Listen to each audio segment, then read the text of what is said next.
Pois bem, meus irmãos, a paz do Senhor, é uma alegria poder estar com vocês mais uma vez. Dessa vez estamos tratando da lição de número 3, a chamada profética de Samuel. O nosso texto áureo está baseado em 1 Samuel, capítulo 3, e o versículo de número 10, que nos diz o seguinte: Então veio o Senhor, e ali esteve e chamou como das outras vezes, Samuel, Samuel. E disse Samuel: Fala, porque o teu servo ouve. Verdade prática, a verdadeira chamada divina capacita o crente fiel a ser um porta-voz autêntico da palavra de Deus.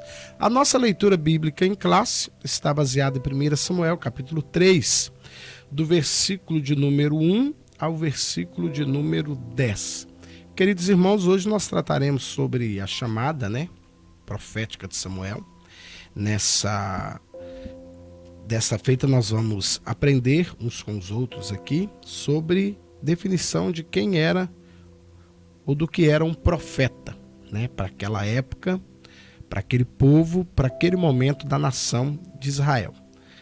E nós vamos ver aqui que Deus chama Samuel de uma maneira extraordinária. Eu até o presbítero Monserrat, nós vimos conversando no carro, que tem situações que Deus faz que é extraordinária. A chamada de Samuel é extraordinária, porque ele é fruto de resposta de uma oração, uma mãe que cumpre o voto na íntegra, O Senhor me dá, mas eu dou de volta para o Senhor. E não sabendo Ana que havia também da parte de Deus um projeto. E em um período da nação de Israel que as visões não eram frequentes e que também a voz de Deus não se manifestava de maneira frequente, Deus fala com Samuel, sendo Samuel ainda novo, não podemos aqui definir a idade de Samuel, mas muito novo, Tanto que quando ele ouve a voz, ele até pensa ser Eli que estava lhe chamando, porque Eli já era um homem velho, e Samuel, pelo que a gente entende, estava ali ajudando Eli, tanto nas tarefas, atendendo naquilo que era necessário, Até que o próprio sacerdote Eli tem um discernimento, que na verdade, quem estava chamando Samuel era o próprio Deus. E também Eli sabia da situação que ele e os seus filhos viviam, porque a Bíblia vai apontar que Eli até chamava a atenção de seus filhos, mas ele não tinha o que a gente costuma dizer, ele não tinha pulso de corrigi-los, de obrigá-los ou de fazer com que eles não cometessem as atrocidades que eles estavam cometendo no templo e principalmente contra a santidade de Deus. Então Eli, lá no seu íntimo, ele sabia que aquilo era algo que desagradava a Deus e que Deus estava descontente. E agora eu acredito que Eli já começou a colocar a barba de molho. Alguma coisa vem aí, porque Deus está falando com o menino. Tanto é que ele fala com Samuel, Me conta logo em seguida o que foi que o que o Senhor te disser, você vem me falar, Presbítero Monserrat. A paz a todos. É um tema bem sugestivo e atual para esclarecimento de muitas dúvidas e também para desmistificar algumas coisas, Nós estamos em um tempo de confusão, como se diz, há uma banalização do que se chama profeta ou profecia, O Novo Testamento vai falar que a profecia ela tem a função de exortar, edificar e corrigir, e consolar.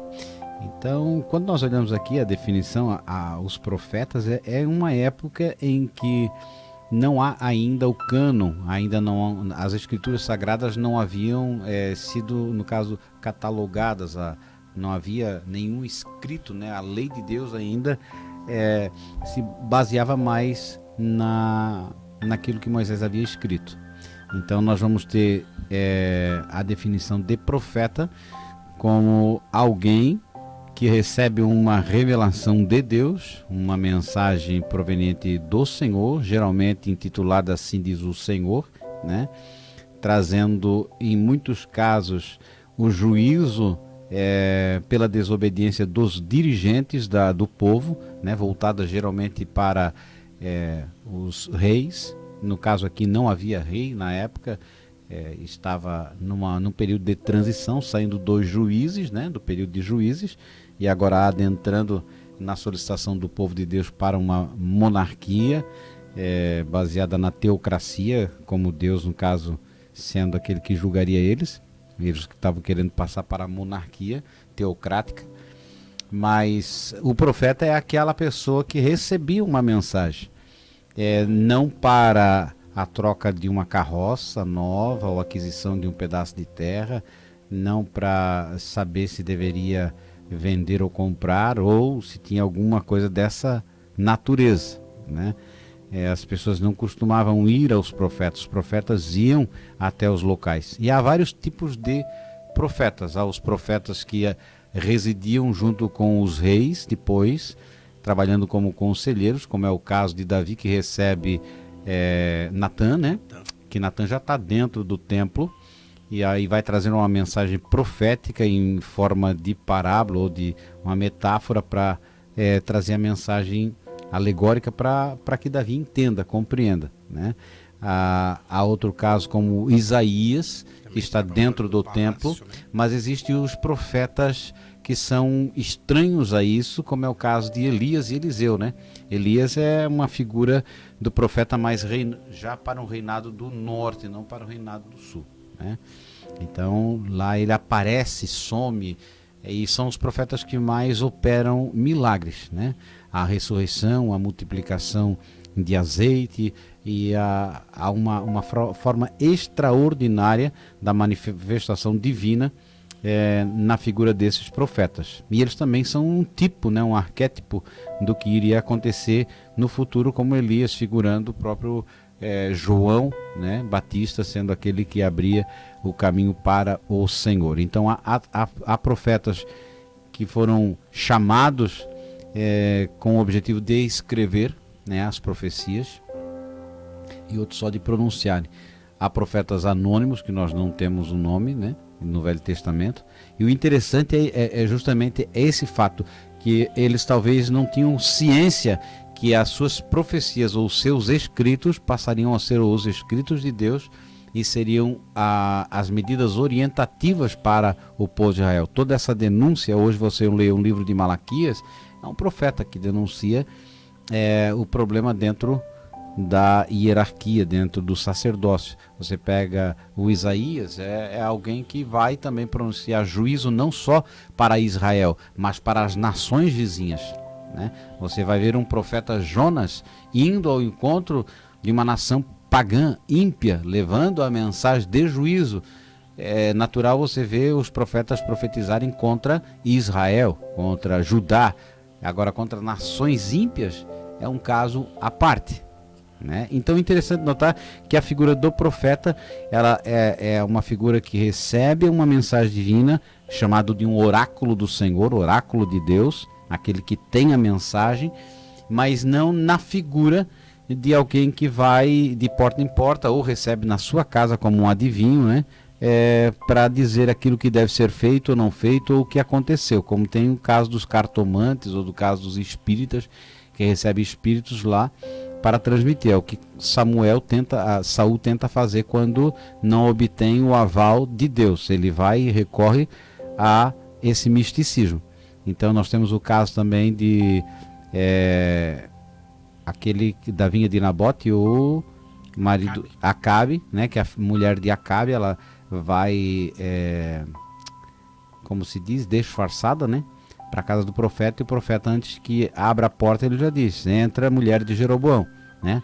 Então era marcado pela a autoridade divina, a revelação. O profeta Aías, né, quando ela chega, já fala que o menino ia morrer, não precisava nem mais nada. Então você perceba que as profecias eram escassas, né?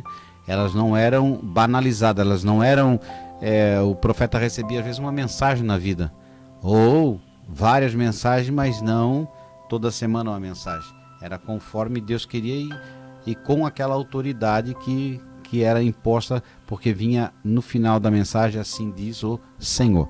Hoje você vê uma carnalidade, ou podemos dizer um misticismo, ou pessoas que talvez saíram do espiritismo e hoje pensem ser cristãs, e você abre lá no Facebook, tem pessoas marcando horário para profetizar, né?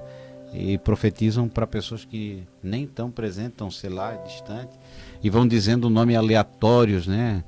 Fernando João da Silva, você vai comprar um carro, o problema da tua mulher vai ser resolvido, e vai falando, não tem compromisso nenhum, e ele fica 1 hora profetizando, como se ele tivesse assim uma chave, tivesse um contato superior, uma senha secreta para chegar diante de Deus e dizer, ó, agora fala comigo. Tem até pessoas que às vezes no púlpito, né, na infância, ou digo como crianças, querendo chamar a atenção para a mensagem, assim, sim, estou entendendo, fala assim, como se Deus, né, em toda a sua magnitude, em todo o seu poder e autoridade, estivesse sujeito ao ouvido daquela pessoa e dizendo, peraí, agora ele está falando comigo, um contato direto, agora ele está falando, não vou dizer, eu vou dizer, olha, eu vou dizer.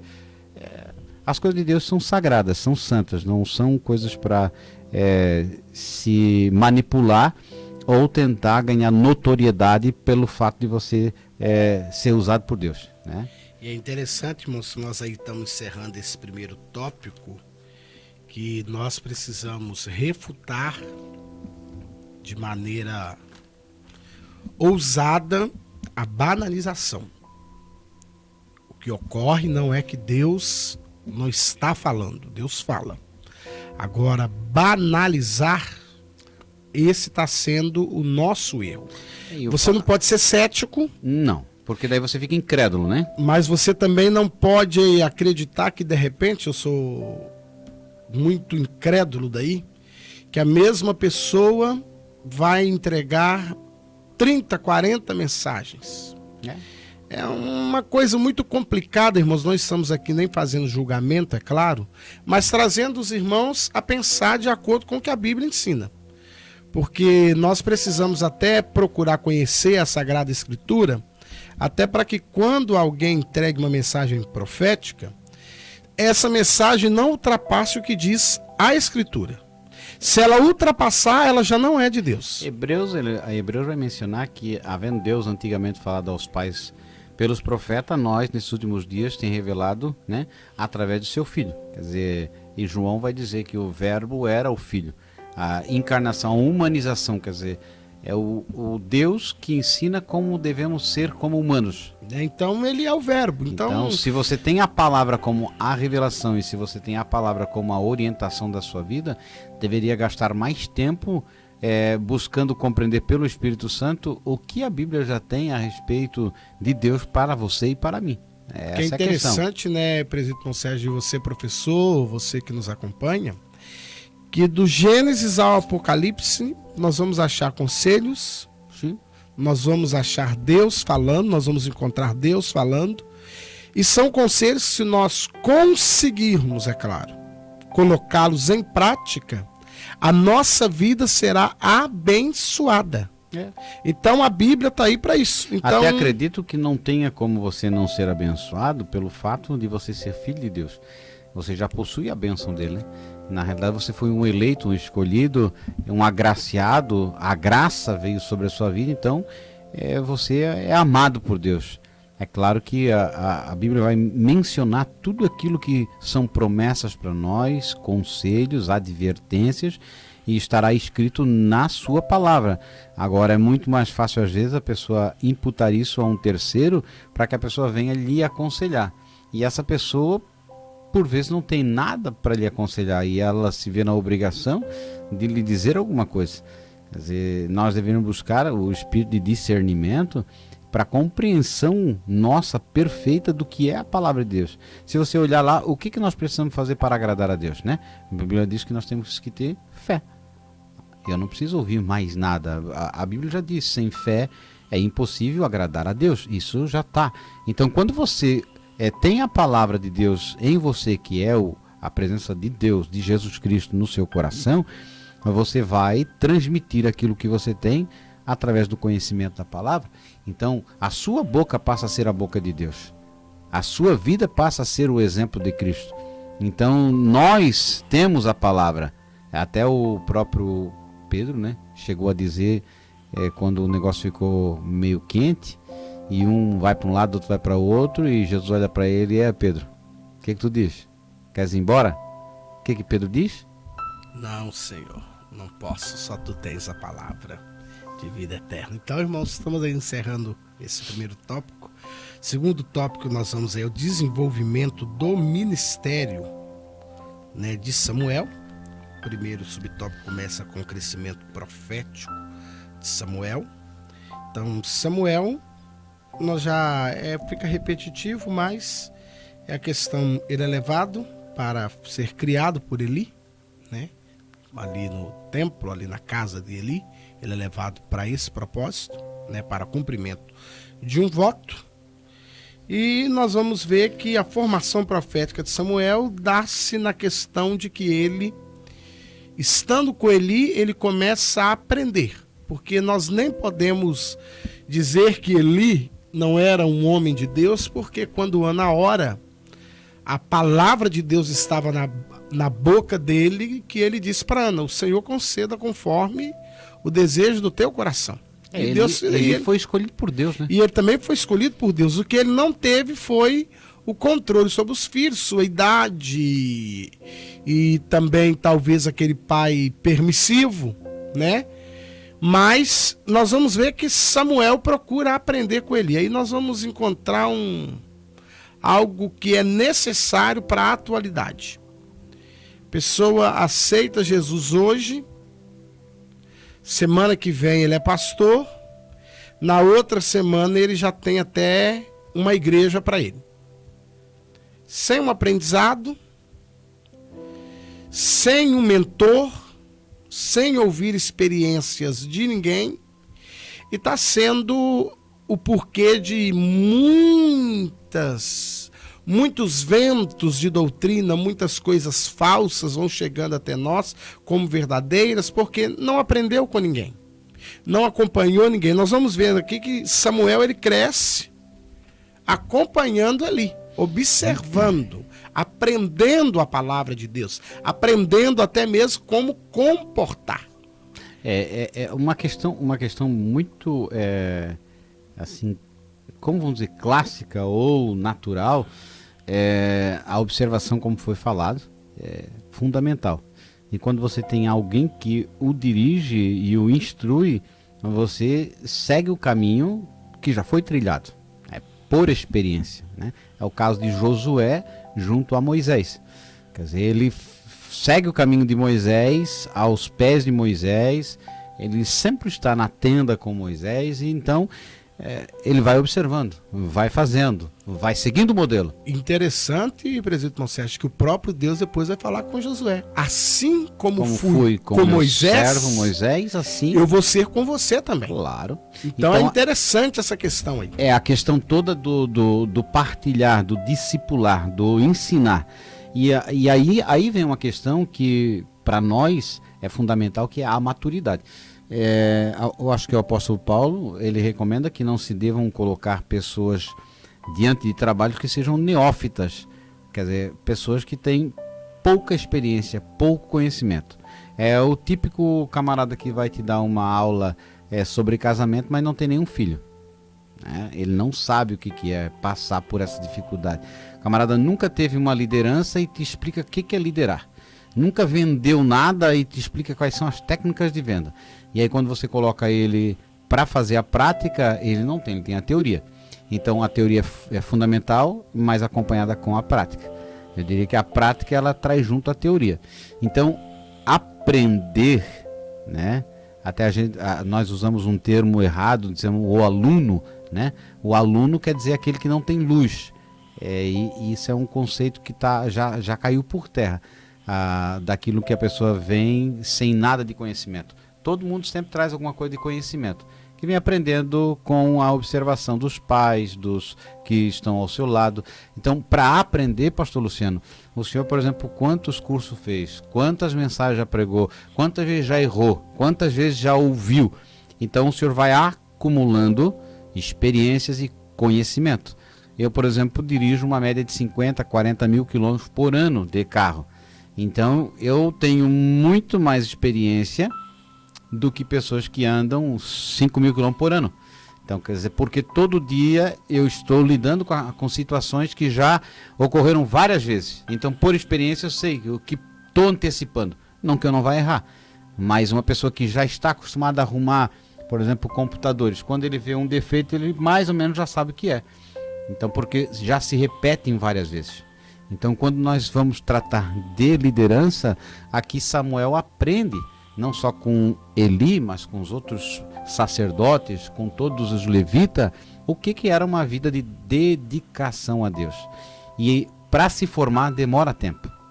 E infelizmente nós temos tido uma grande dificuldade ministerial, em que pela cultura nossa, né, pentecostal, as pessoas às vezes vinham do mundo para a igreja, e aí elas tinham uma certa habilidade na oratória, na apresentação, e aí se dava uma oportunidade para um testemunho, a pessoa já recitava alguns versículos e, né, se saía muito bem. E aí a pessoa disse: opa, isso aí tem jeito para ser obreiro. Daqui mais pouco botava uma liderança para cuidar de jovens, porque não tinha quem colocasse. Aí daqui mais um pouco, vamos botar ele a diácono, vamos botar ele a presbítero. E aí nós vemos a grande dificuldade, porque a pessoa não tem um conhecimento das crenças, não tem um conhecimento da cultura, não tem um conhecimento, e ele vai transmitir aquele que ele acha. E aí é possível que você reflita, que você ouve hoje um mensageiro num culto que prega a favor da prosperidade. No outro culto venha um dizendo que a prosperidade é do diabo. Aí vem a outro dizendo que não é isso nem aquilo. E todo mundo dando glória a Deus. Não tem uma mensagem baseada na palavra e colocada de forma sistemática. Aí vem os achismos, né? Pela falta de quê? Do aprendizado. Porque o que ocorre, irmãos? Algo muito importante para você, professor, para você que está na classe. Nós somos uma denominação que os obreiros são formados rápidos demais. Isso nem informação às vezes não tem. Às vezes, não é que nós vamos dizer que você não tenha um ensino médio, não possa ser um obreiro chamado, vocacionado. Não é essa a questão. Mas a questão é conhecimento da palavra. Porque é o seguinte, irmãos, é necessário, eu sou completamente contra, vamos pegar um irmão aí e vamos colocar ele para dar aula de escola dominical. Se ele não conhece a Bíblia, se ele nunca leu a Bíblia, se ele não tem experiência nenhuma, nunca ouviu ninguém... Sim, 1 Timóteo 3, 2a, 4 e 5. É necessário, portanto, que o bispo seja irrepreensível. Bispo podemos colocar como presbítero, né? ou supervisor. Esposo de uma só mulher, e que governe bem a própria casa, criando os filhos sob disciplina, com todo respeito. Pois se alguém não governar a própria casa, como cuidará da igreja de Deus? Isso é uma pergunta o apóstolo Paulo ao Timóteo. Para Tito ele diz: por essa causa te deixei em Creta. Quem? Tito. Né? Para que pusesse em ordem, porque não estava em ordem, as coisas restantes, bem como em cada cidade constituíssem presbíteros, conforme te prescrevi, alguém que seja irrepreensível, marido de uma só mulher, que tenha filhos crentes, que não são acusados de dissolução e nem são insubordinados. Em outra passagem, Paulo diz que os presbíteros sejam aptos para ensinarem. Se não forem aptos para ensinarem, não tem como. Então, se você pegar um judeu, até os 12 anos, os meninos já sabiam decorar a lei de Deus. Então, se eles avançassem com os talmudins, eles poderiam chegar, como chegou o caso de Paulo, né, aos pés de Gamaliel e se tornar um mestre, né, um rabino. Então, hoje você pode pegar um presbítero, às vezes, que foi muito útil na obra, foi fazendo as coisas, mas não tem conhecimento. Se você falar, olha, o reino de Israel, quando é que foi a divisão do reino de Israel? Ele não sabe. Reino do Norte, Reino do Sul, tem dificuldade. Dizer quem eram os profetas, como é que eles atuavam. Então, é possível que ele pegue um versículo isolado, né, que fora do contexto, e faça uma mensagem e torne aquilo doutrina. E é complicado, que é o que às vezes não, é o que sempre acontece, né, irmãos? E nós precisamos rever isso e aprender com o profeta Samuel. Samuel estava junto de Eli, e algo mais importante que eu vejo, que quando ele recebe a mensagem, ele não desrespeita Eli. Não, ele não desacata. Ele fica temeroso, ele espera o momento. Então vai ao contrário do que a gente vê hoje. Já que é Deus que está mandando, eu vou falar e pronto. Não, irmão, se é Deus que está mandando, principalmente quando você vai chamar a atenção de alguém, já que é Deus, eu aprendi diferente. É Deus que mandou. Eu não preciso de ibope.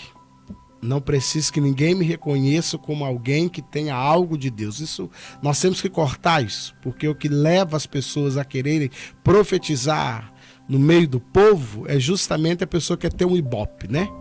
Deus te mandou, te mostrou alguma situação errada. Você não precisa falar no meio do culto, já que é Deus que te mandou e você tem segurança. Você pode chamar só a pessoa em particular, porque o Espírito Santo não fica naquela, ó, tá aí. O Espírito de Deus não se engana. O Espírito de Deus, e ele não se engana mesmo, já está todo perdido. Porque quando ele fala que o Espírito de Deus não se engana, ele já está perdido. Essa questão é particularmente no Novo Testamento. Na Velha Aliança, os profetas, eles jamais, né, tiveram essa questão como nós temos hoje, né, das profecias vinculada a línguas estranhas. Né? Não, era entregada.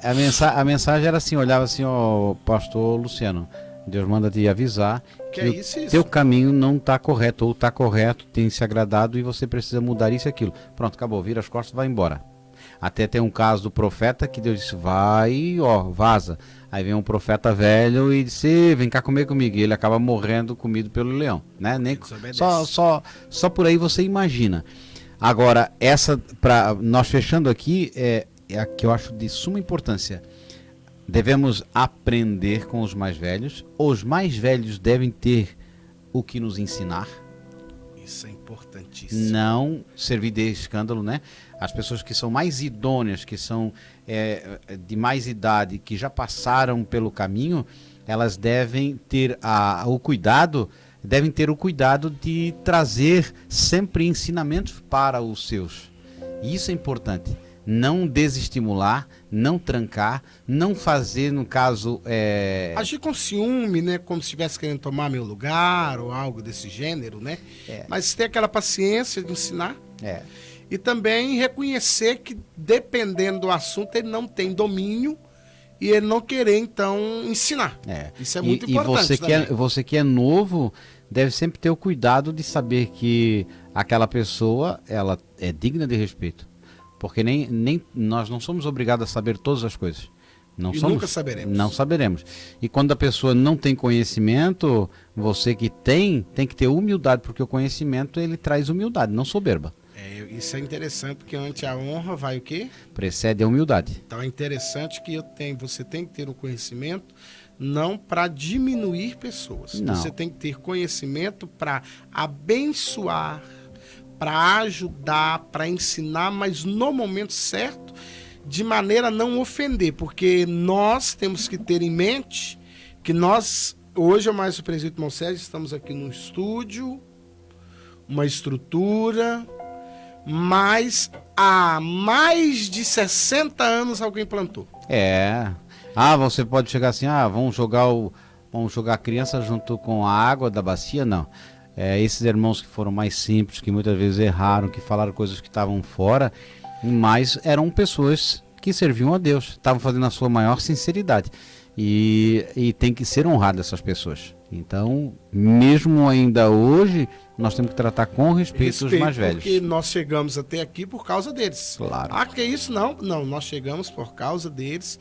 E lembrando bem, para que Samuel fosse reconhecido como profeta, ele dependeu dele, ele reconhecia. Exatamente. Então, para que eu seja reconhecido no ministério, não vem com essa aí, ó, eu não preciso de homem, não. Todos nós precisamos de um homem que abençoe, precisamos de um homem que ensine. Ah, o meu ministério não depende de homem, depende, porque se ninguém te convidar, você não prega, se ninguém te abrir a porta, você não faz as coisas. Então, nós temos que aprender.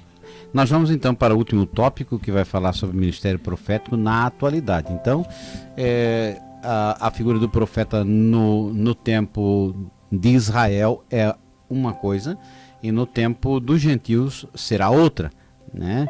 E Jesus, ele vai mencionar que não houve homem maior na terra do que o próprio João, tido como profeta, mas que o ministério tinha ido até João. Aí você diz assim, tá, mas não tem mais profeta? Existe o ministério de profecia, isso sim. Agora, na figura de profeta, como no passado, não existe mais a pessoa viver só trazendo mensagem profética.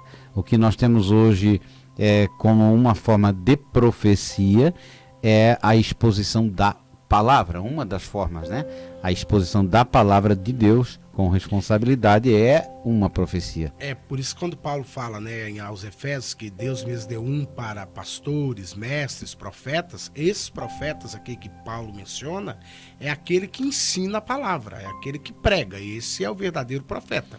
Agora, dom de profecia, a Bíblia diz que esse dom ele é dado à igreja, ele é dado à igreja para a edificação dos santos. Sim. Então, ele é dado que, naquele momento, de repente, Deus pode usar o presbítero Sérgio no próximo culto para entregar uma mensagem profética e nunca mais. E outra coisa, essa questão de você profetizar, não necessita de falar língua estranha. Você pode profetizar como se profetizava no Antigo Testamento, no caso. Levantar e dizer, irmão, tem uma mensagem de Deus. O Senhor diz assim, assado assim, não sei como é que foi. Amém. Não precisa falar um pouco de língua estranha, interpretar. Um pouco. Tem interpretação de línguas? Tem. É o dom de interpretar línguas. Isso é outra situação. Agora, a profecia em si não tem necessidade de outra. Não precisa ficar nervoso para entregar uma mensagem profética, sapatear, sair correndo, gritar, querendo tentar impor uma autoridade pelo grito, né, pelo som alto. Porque às vezes a pessoa vai entregar uma mensagem profética e roda e sapateia e levanta a mão e faz gesto. Isso tudo é humano, não é Deus. Entenda bem, Deus age com ordem e com decência. E para Deus falar, a autoridade está na mensagem, não na expressão do profeta, nas caretas, nos trejeitos, né? A tentar apavorar as pessoas e sair correndo e apontando o dedo para todo mundo. Não, porque a mensagem é de Deus, não é aquilo que o teatro que é feito. E às vezes a pessoa, né, ela se passa. É interessante, né, presidente, que as pessoas ficam mais empolgadas com o teatro do que com a mensagem. Aí diz que a pessoa tem a autoridade de Deus. É interessante que essa questão das línguas estranhas, há uma confusão, por quê? A pessoa pensa, e a Bíblia vai dizer, que quem não é batizado com o Espírito Santo, ele não é batizado com o Espírito Santo, ele não tem os dons espirituais, porque ele vai buscar o batismo, depois os dons, tá? Aí criou-se a cultura que para profetizar, eu tenho que falar línguas estranhas de maneira intercalada, né? E um português, 10 línguas estranhas, depois mais um português, 10 línguas estranhas. E a Bíblia diz que quem fala línguas estranhas, Paulo até vai falar, olha, irmãos, eu sou grato a Deus, eu glorifico a Deus que eu falo línguas mais do que todos vós. Mas aí ele estava falando de línguas, mas era, né, estrangeiras, não era... E é interessante, irmãos, que essas línguas estranhas aqui que Paulo fala é idioma. Ele era um homem poliglota. Então vamos voltar, vamos refletir bem. Então tem gente que já pensa que essas línguas estranhas seriam as mesmas línguas estranhas que se fala nos cultos ou quando alguém é tomado por Deus. Na verdade não era isso que Paulo estava falando. Paulo estava dizendo, eu sou grato a Deus, eu falo vários idiomas. E aí ele vai pegar e vai falar, mas quem fala línguas estranhas, edifica-se a si mesmo. Claro. Né? E ele vai ensinar que proveito terá, por exemplo, eu falar meia hora de línguas estranhas em um culto que tem 10 visitantes não crentes. Não, e não precisa nem ser não crente, se não há uma interpretação, cria-se uma expectativa, o que vai vir, o que não vai vir. Então, aquela posição de entusiasmo se torna em frustração, porque no final... E outra coisa, às vezes a pessoa usa também, fala muitas línguas estranhas para causar temor em alguém, ou então eu tenho que pregar, eu tenho que falar muita língua estranha para dizer que Deus está na minha ministração. E na verdade, irmãos, a exposição da palavra de Deus, ela é de Deus a palavra. A exposição da palavra de Deus em si é poderosa. Sim. Eu preciso, até eu que sou ouvinte, eu preciso crer assim. Quando alguém está expondo a palavra, não é a quantidade de línguas estranhas que ele fala que garante a palavra. A palavra por si só se garante. Ela é a palavra. Aí a Bíblia ela vai categoricamente afirmar, através de Cristo, dizendo que pessoas acreditavam serem de Deus e professavam isso, né? Falamos em língua, expulsamos o demônio.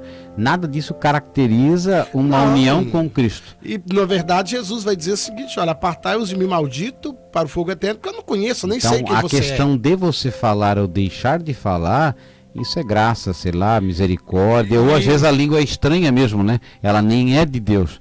Então, aí também é complicado, por isso nós precisamos ter no nosso meio discernimento do Espírito.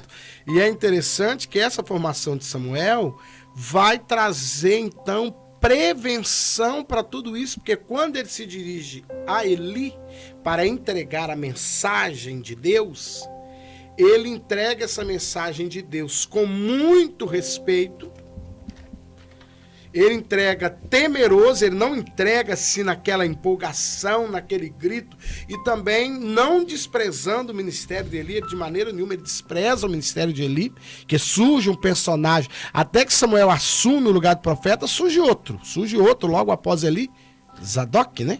Zadok ele é da linhagem, né? Abiatar vai sair lá na frente. É que a profecia de capítulo 2, versículo 27, então, vai dar a entender que é Zadok que está levando a mensagem profética contra o Eli.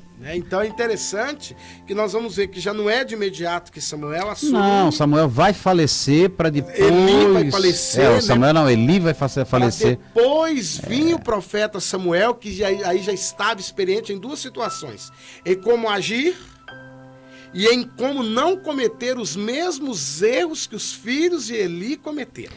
E vai acabar cometendo, porque os filhos de Samuel serão julgados pelo povo como também iníquos. E o povo vai rejeitar o ministério do pai, dizendo que teus filhos não são como você, nós não queremos. Até se fosse você eternamente, nós toparíamos, mas seus filhos não queremos. Aí os irmãos vão ver, ele não erra como os filhos de Eli, mas ele comete o mesmo erro que Eli, que não cuidou da sua própria família. Então, irmãos, nós precisamos entender que tudo isso é para o nosso aprendizado, e nós que somos mais novos, eu tenho certeza, o Sérgio também não é tão velho assim, né? Eu tô indo para 40, o Sérgio chegando nos 49, 50, faço agora dia 21 de outubro. Já pensou, irmão? O Sérgio está chegando nos 50, eu fiz 39 agora de setembro, então nós temos muito ainda a aprender. Eu até costumo brincar com o pessoal, nós temos muita lenha para queimar ainda, nós temos gente bem mais experiente que a gente pode aprender, pode observar, para não cometer os mesmos erros, mas também para poder agir com a mesma sabedoria. E aqui nessa atualidade do ministério profético aqui, ministério profético na atualidade, primeiro já foi tratado aqui pelo presbítero irmão Sérgio o dom de profecia. Ministério de profeta no Novo Testamento, nós vamos ver o que Jesus fala sobre João. Nós vamos ver profecias aqui datadas na questão de Ágabo, das filhas de Ágabo também. Ágabo, ele vai profetizar, acho que no capítulo 13, na igreja de Antioquia, a igreja que é própria gentílica, né? Profetizando para o apóstolo Paulo, para a igreja, que haveria fome. Né? Vai haver fome na terra. E isso surge um temor, não para eles guardarem comida, mas para armazenarem comida e levarem para os irmãos que estavam em necessidade. Eles fazem até o contrário. Paulo vai ter uma mensagem profética recebida quando ia viajar, e o profeta pega o cinto e amarra e diz, esse camarada vai passar por dificuldade, vai ser preso, E Paulo até aceita a mensagem, mas continua viajando. Poderia dizer assim, eu nem vou viajar, porque senão eu vou ser preso. Paulo disse, eu sei, olha a atitude de Paulo, maturidade.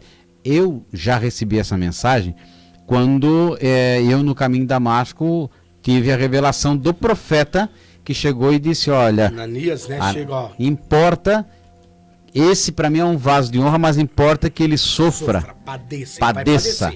E então ele já está de antemão ele sabendo. Ele já está ali, só era uma confirmação.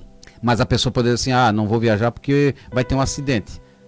Paulo disse, não, eu vou porque eu sei que vou ter um acidente, mas é para ter um acidente.